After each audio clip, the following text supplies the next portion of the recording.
This is Cruise Control Weekly. In the next few minutes, you'll hear all about the car cruises, car clubs, and car shows in the Western Pennsylvania area. And here's your host, Jim Zufall.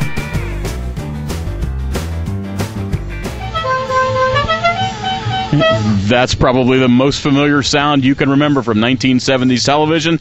We're here at the Wexford Starlite Car Cruise. Welcome back to Cruise Control Weekly. It's horsepower night here at the Starlite Car Cruise. We've also added lots of 1970s muscle cars, and this car certainly does fit the bill. We have a lot of 1970s muscle around here. We also have a number of high horsepower vehicles. We'll take a look around at some more of the General Lees. We have a number of General Lee cars and some other vehicles from the Dukes of Hazzard TV show. Lots of other surprises here this week at the Wexford Starlite Car Cruise.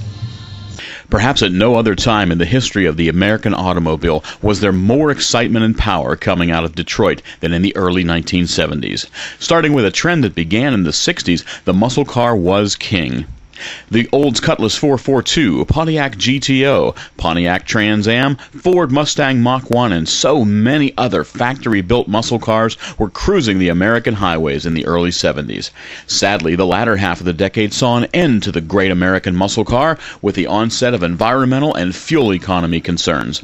The Wexford Starlite Car Cruise continues to celebrate the decades of the greatest cars ever built. It is horsepower night, as we mentioned before, here at the Wexford Starlite Car Cruise. We want to thank everybody for coming out with their high horsepower cars, as well as their 1970s muscle cars. One of the cars that shows up here just about every week isn't a 1970s muscle car, a 1960s 66 Chevelle. Mike Whiteside's the owner of the car. Mike, tell us a little bit about the car. It's a 66 Chevelle 300 Deluxe. It's a two-door sedan. It's got a 471 cubic inch big block Chevrolet. Carl Rosser 400 turbo, 12 bolt with 410s, four-wheel disc brakes, and pretty healthy little street car. Now, you told us earlier that this car didn't exactly come from the factory this way. Belonged to your dad, but it wasn't the muscle car we see today, is it? No, it was originally a six-cylinder with a power glide.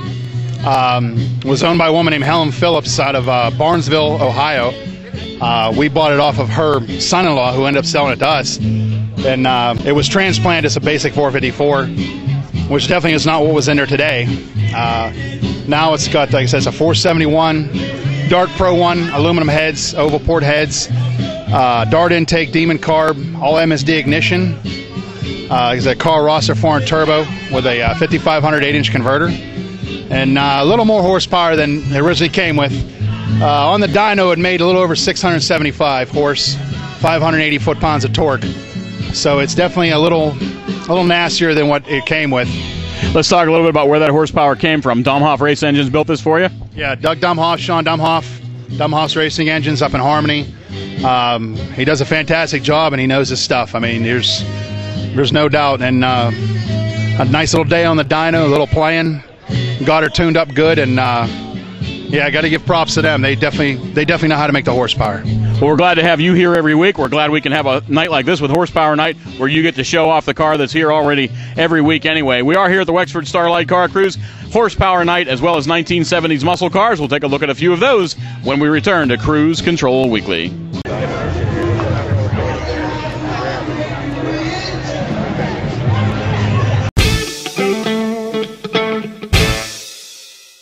We're here at the Geico Motorsports tent tonight at the Wexford Starlite Car Cruise. We're with Tim Hester, standing right here in front of this awesome piece of machinery. Geico is clearly involved in a number of motorsports, including motorcycle racing. Talk a little bit about motorsports in a few minutes. Tim, talk a little bit about Geico. I think people have the impression that they know about the Gecko, they know the Caveman, they know that we can insure our cars with Geico, but I think you reach out to other forms of sports for a number of reasons, including you insure a lot of other things, don't you? Yeah, as our commercial says, Geico will insure anything that moves you. We do everything from motorcycles to ATVs to Winnebagos. You name it, we'll insure it. If it's got wheels on it, we'll also insure your motorcraft, personal motorcraft to your large yachts. Whatever you have, we'll insure it for you. Another thing people may be unaware of is how involved you are here at the Wexford Starlite Car Cruise. Geico, of course, one of our major sponsors. Another misconception is that Geico is strictly an online sort of an affair, that you can only go online. But Geico has local offices, and you have the Pittsburgh office. Is that correct? Yes, I am the owner of the local Pittsburgh office, and we're here to service all our local Pittsburgh clients. We cover everything from Washington, Pennsylvania, all the way up to Erie, Pennsylvania, and to Central Pennsylvania out of our Pittsburgh office. Well, you've had the Geico number 7 NASCAR Nationwide car here already this summer. Now you've brought a number of Geico motorcycles, very involved in motorsports, as well as a number of other sponsorship opportunities for Geico. Want to thank you for being here again tonight, and we hope you enjoy, and your guests here tonight enjoy the Wexford Starlite Car Cruise. Thank you very much.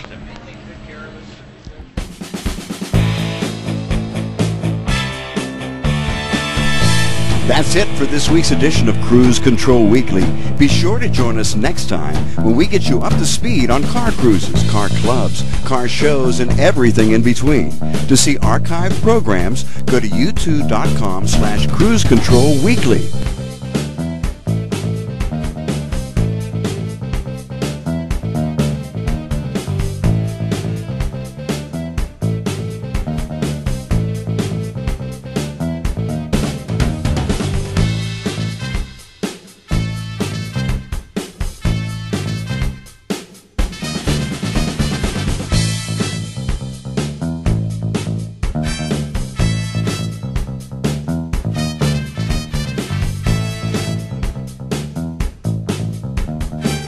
This is Hirsch for Cruise Control Weekly.